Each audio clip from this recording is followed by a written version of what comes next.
Today we're going to take a look at what else you can build with the Bride and Groom Brickheadz sets.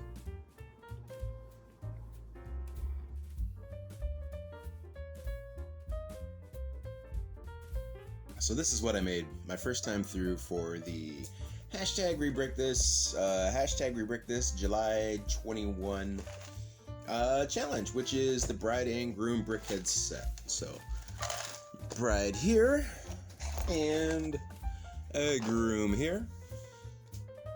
So yeah, I mean these sets are a little bit tougher to work with than the 3-in-1s that we usually do for the rebrick this, just because there's no real joints in there. I mean, you have clips for the hands, but you don't have any real bars for them to attach to, except for these two little little sprouts there.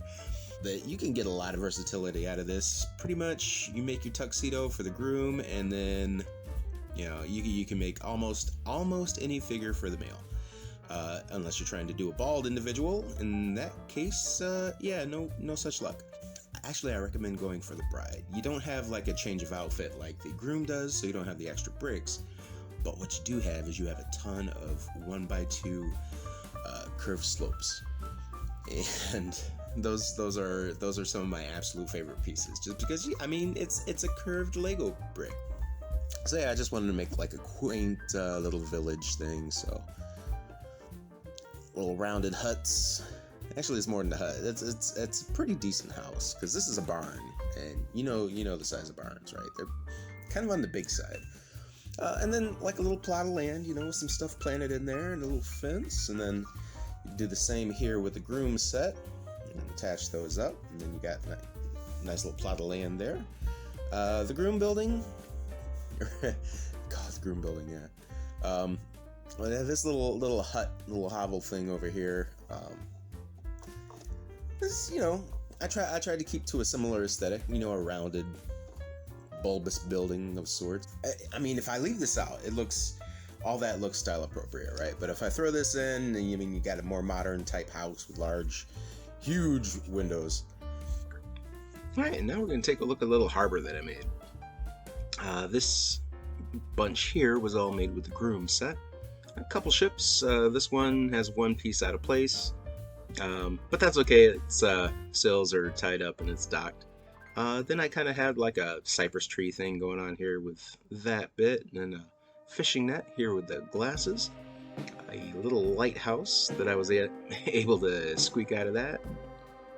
Yeah, looks pretty correct. Halfway decent at least. And then this little ship, which was the second one I made, but I kind of like this one more than the first. And just a cool little thing with the black and the yellow there. And then kind of a dock or a pier here with, could be a hotel, could be a pub, could be like a shipping house or something like that. But yeah, so that's what I got with the groom. Now we'll take a look at the bride stuff. This is the dock or pier that I got out of that. And a couple ships, few ships. This was actually the very first ship that I made doing this harbor rebrick, and I put the flowers on the side there. They kind of look like cannons, because it's a little bit piratey, but not over the top piratey. And then this one is just a little plate built ship, essentially. Yellow stripe going across there, but looks pretty good with the sails. I mean. And then, yeah, just to take this thing into the modern era, here we have a yacht sailing through. Actually, sailing through, I probably wouldn't be correct. And then we have here a little steamer. Could be a tugboat. That's what I intended originally for it, but it looks more like a general purpose steamer. And then a little container ship, which is definitely out of scale with everything else. But it was a fun little build. And then another fishing net, because I mean you got to catch fishies, and a little desert island that's maybe off a little bit there. So yeah, here's the whole harbor all together. Panning across and taking a look.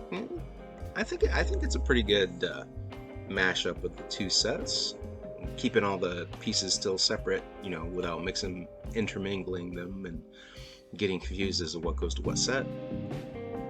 So yeah, this is pretty cool, and I thought I had a lot of fun with it. Now this is the ultimate. I just went ahead and threw all the pieces into one big pile for both sets. I saved this build for last. I didn't know what I was going to build. Actually, I intended to start off building a cat, but as you can see, we got a cow. So we got that cow there and a little stand for the cow because why not, right? Why not? A little grass on there for it to build. And this is kind of a forced perspective build, so as we go here, the scale gets a little bit smaller and smaller. So we got a haystack there, and then a little piggy, a little pig build. This cute little thing. Let's get that off to the side there. And then yeah, so we got the farmhouse. Lights all on. It's kind of an evening scene with the yellow there, and some flowers out front and whatnot. At the back, it's nothing to write home about. It's the non-camera facing side.